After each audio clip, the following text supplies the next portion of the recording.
Aujourd'hui, on va voir pourquoi tes finances ne décollent pas alors que tu gagnes super bien ta vie. On va aborder un sujet qui pique, right? Un sujet qui fait mal. C'est-à-dire que je vais t'expliquer en 5 étapes pourquoi est-ce que malgré le fait que le cash rentre tous les mois et c'est du vrai cash, d'accord? Du bon argent, un vrai salaire. À la fin du mois, soit il reste pas grand-chose, soit l'épargne que tu as ou les investissements que tu as sur une assurance vie sont pas performants, pas intéressants. Bref, tu joues dans la cour des petits.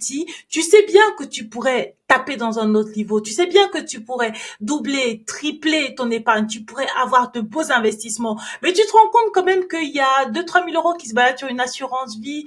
Tu vis à peu près correctement, mais bon, voilà, c'est pas ouf. D'accord? Tu sais que tu pourrais faire mieux. Au fond de toi, tu sais que tu joues pas dans la bonne catégorie.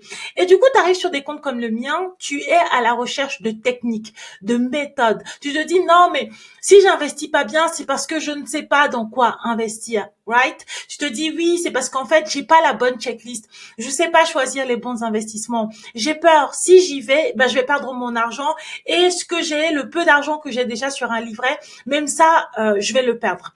Et laisse-moi te dire qu'en fait, t'es à côté de la plaque, right? C'est rare que je fais des épisodes aussi cash, aussi durs, mais ça fait quand même un moment que je suis en train d'accompagner les femmes et je vois le potentiel qu'elles ont. Moi, je vois que j'ai réussi à avoir des résultats plus significatifs en partant de tellement plus bas, que ce soit en termes de salaire, en termes de mindset, en termes d'équipe. Je suis seule dans mon équipe, right? J'ai les impôts là qui me courent après tous les jours, que ce soit les impôts pour la société, les impôts pour le particulier. Tous les jours, je suis dans les optimisations fiscales et moi, j'ai en face de moi des femmes qui vraiment, elles ont un potentiel de dingue.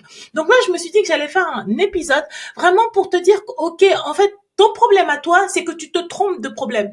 Le problème, c'est pas que tu sais pas dans quoi investir. Le problème, c'est pas que tu connais pas les techniques. Le problème, c'est que de base, tu réfléchis mal. Et je vais te donner aujourd'hui 5 outils qui vont t'aider à mieux réfléchir de telle sorte que tu vas pouvoir mettre ton énergie pour régler les bons problèmes. Pourquoi est-ce que je procède comme ça? Je procède comme ça parce que je sais que de toutes les manières, si je te donne pas les outils aujourd'hui, tu pourras avoir toutes les stratégies, toutes les informations techniques, tu seras toujours en train de regarder les investissements et tu passeras pas à l'action.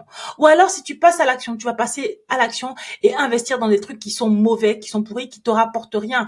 Là, par exemple, en coaching, je suis en train d'analyser les contrats de mes clientes et 50% des contrats que j'ai analysés, c'est pas des contrats qui sont performants. Et pourtant, on parle de clientes qui sont là pour apprendre à investir. Et on se rend compte que même en termes de budget, il y a des améliorations. Donc, reste avec moi. On va regarder les 5 erreurs que les femmes font le plus souvent et identifie ton erreur, corrige-la et tu pourras déjà changer de niveau. Erreur numéro 1, c'est de se dire que si tu gagnes bien ta vie, tu n'as pas besoin de regarder tes comptes régulièrement, tu n'as pas besoin de surveiller tes dépenses, tu mérites de te faire plaisir tout le temps. Pourquoi te priver en fait? T'as déjà fait le plus dur. Tu travailles tous les jours. Tu vas dans une entreprise, tu donnes le meilleur de toi-même, tu as un super salaire à la fin du mois. Pourquoi est-ce que tu vas te priver? Pourquoi est-ce que tu vas surveiller tes comptes? Pourquoi est-ce que tu vas faire attention? Erreur numéro 1, right? Les gens qui veulent pouvoir changer de niveau, les gens qui veulent pouvoir aller loin, les gens qui en fait doublent, investissent, gagnent de l'argent, mais gagnent du vrai et gros argent. Moi, je l'ai vu en fait. Ils venaient me voir pour que je leur rembourse les frais de tenue de compte de 35 centimes. Si cette personne qui a 500 000 € en cash sur ses comptes vient me demander de lui rembourser 30 centimes, 1 € de frais de compte, tu crois que toi qui gagnes 3 000 € là, tu peux te permettre de dépenser sans compter? Really? Vraiment? Tu penses que toi qui gagnes 4 000 ou même 2 500 ou 2 700 €, parce que c'est pas le salaire qui compte, c'est vraiment la logique, c'est de se dire que peu importe ce qui rentre, tu dois surveiller. Il s'agit pas de se priver, il s'agit pas de s'affamer, il s'agit pas de pas se faire plaisir, mais c'est de se dire qu'on doit faire attention parce qu'on a des goals, on a des objectifs précis. On veut pas vivre comme le commun des mortels. On veut laisser un héritage à nos enfants. Surtout que si tu es en francophonie, toi-même, tu sais à quel point l'État est là pour taxer dès que tu fais 50 centimes. Donc, c'est de se dire que le peu de 50 centimes qu'on te laisse là, tu vas l'organiser, tu vas réfléchir, tu vas faire attention avec ça. Donc, l'erreur numéro 1, c'est ça, c'est de se dire que parce que l'argent rentre, on ne surveille pas. Erreur numéro 2, ça, c'est une erreur pour mes queens. Ok, c'est une erreur que les femmes font. Les hommes ne font pas trop cette erreur-là. Cette erreur consiste à se dire que parce qu'on est en 2025, parce qu'il y a le féminisme, parce qu'il y a je sais pas quoi avec cette histoire de 50-50, tu dois tout payer. Non, en fait. C'est te dire que tu payes à hauteur de ce que tu gagnes. Moi, j'ai eu des femmes en coaching qui sont venues. Elles me disaient, oui, Vanessa, je suis pas à l'aise avec les chiffres. Vanessa, je sais pas gérer. Non, mais c'est pas que tu sais, c'est ton couple qui t'appauvrit, en fait. On a regardé détail après détail, ligne après ligne. Cette femme sait gérer ses finances. C'est juste qu'elle est en train de vivre une histoire, elle vit un film qui est pas le sien. Elle a des dépenses, elle a un style et un rythme de vie que toute seule elle pourrait pas se permettre. Donc du coup, ils sont deux, elle fait 50-50, elle peut toujours pas se permettre ce style de vie. Donc moi, j'ai dû lui dire en coaching que, écoute ma chérie, il faut que tu ailles parler avec ton compagnon, ok? C'est bien le féminisme, c'est bien les 50-50, mais là, les charges que vous avez là, tu peux pas payer. Tu peux pas payer 50-50. Donc, si il gagne plus, parce qu'il s'avérait qu'il gagnait plus, parce que très souvent, quand on est en train de vivre le film de quelqu'un d'autre, la personne qui vit le film à l'origine peut se le permettre. C'est juste toi qui es en train de suivre et tu peux pas te le permettre. Donc, en fait, on a fait le calcul et on s'est rendu compte que lui pouvait plus contribuer. Et c'est de se dire que si lui peut plus contribuer et que toi, tu es en train de faire un 50-50 qui est inéquitable, faites au prorata, en fait. Faites en fonction de ce que vous gagnez. Si lui gagne plus, bah, il participe plus. Si lui ne veut pas plus participer, eh bien, vous réduisez le style de vie. C'est-à-dire que vous êtes en train de vivre un rythme de vie. D'accord? Vous êtes en train d'avoir des dépenses qui sont adaptées à lui et toi, tu fais un 50-50 pour je sais pas trop quelle raison et en fait, tu te retrouves à découvert dans le rouge alors que si tu étais toute seule, si tu étais célibataire, tu paierais pas autant de charges fixes. Donc c'est vraiment de se dire que il faut regarder déjà le style de vie, qui peut se permettre quoi, mettre en place une répartition équitable. Et 50-50, c'est pas toujours équitable, surtout s'il gagne plus. Après, il y a l'autre cas que j'ai vu aussi, ça c'est le cas le plus drôle, c'est-à-dire que monsieur gagne plus, d'accord? Monsieur est là pour aider madame. Il veut aider, il veut servir, il veut provide. Mais je sais pas qu'est-ce qui a pris à madame au nom de je sais pas quel féminisme sorti de je sais pas d'où là. Et elle a dit à monsieur non, je veux payer autant que toi.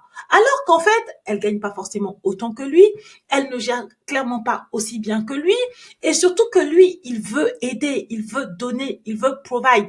Et c'est se dire que pourquoi t'arrives pas à accepter? C'est analyser en fait pourquoi les femmes préfèrent s'appauvrir plutôt que accepter de recevoir quand il y a le compagnon qui veut donner, le compagnon qui peut donner, et en fait toi qui es dans une situation où tu es en train de rétablir l'équilibre dans tes finances.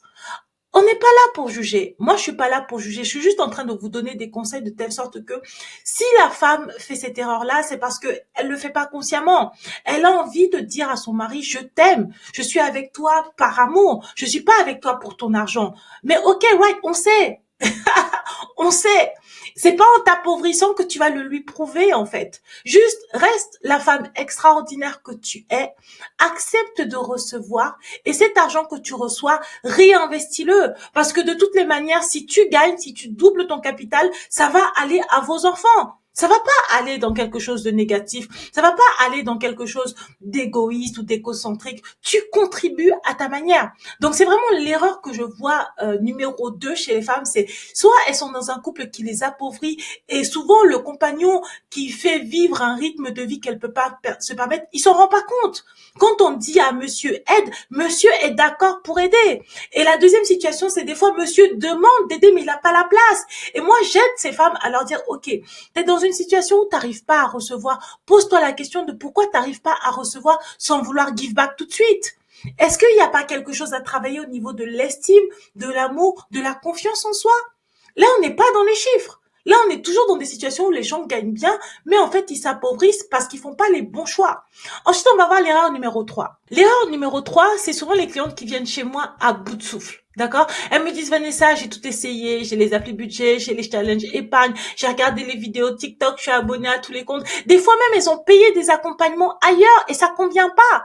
Et je leur dis, non, mais t'as pas tout essayé. Et très souvent, en fait, ce qui se passe, c'est que tu as juste pas vraiment changé de méthode. Tu as changé un ingrédient, tu as utilisé la même logique sous une forme différente. Donc forcément, tu obtiens les mêmes résultats. C'est comme si tu fais 50 fois la même recette de gâteau en changeant la marque de la farine.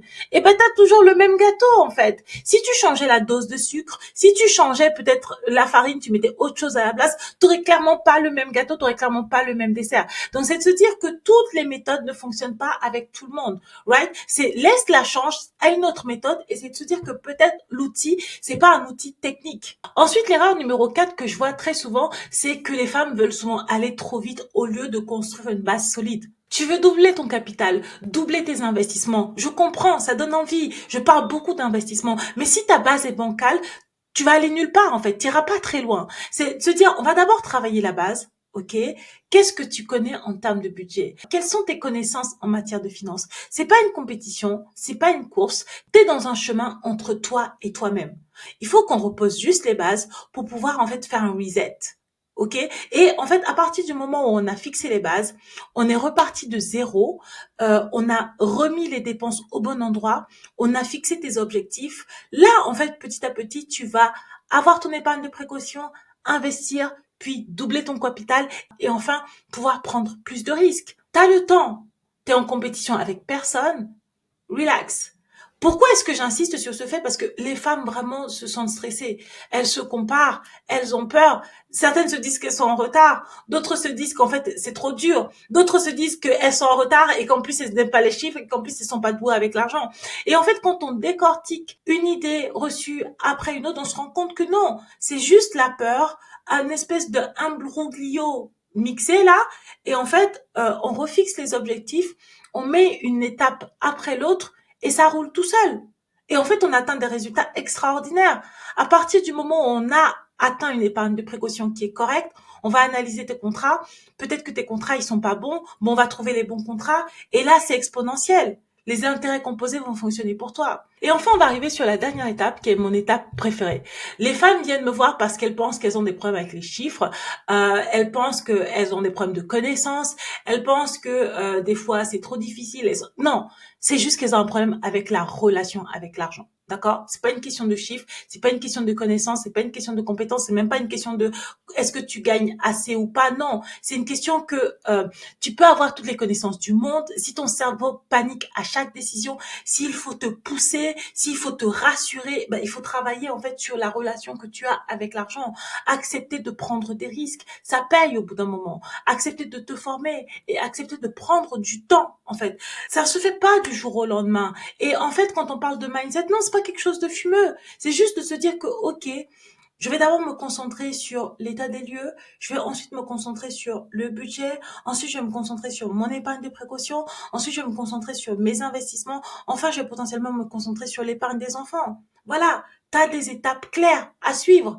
Il n'y a pas de truc fumeux. Le mindset, c'est pas faire de la méditation dans le noir en écoutant des chansons bouddhistes. Non, c'est vraiment se dire que est-ce que je réfléchis de la bonne manière? Right? Donc j'espère vraiment que cet épisode t'a plu.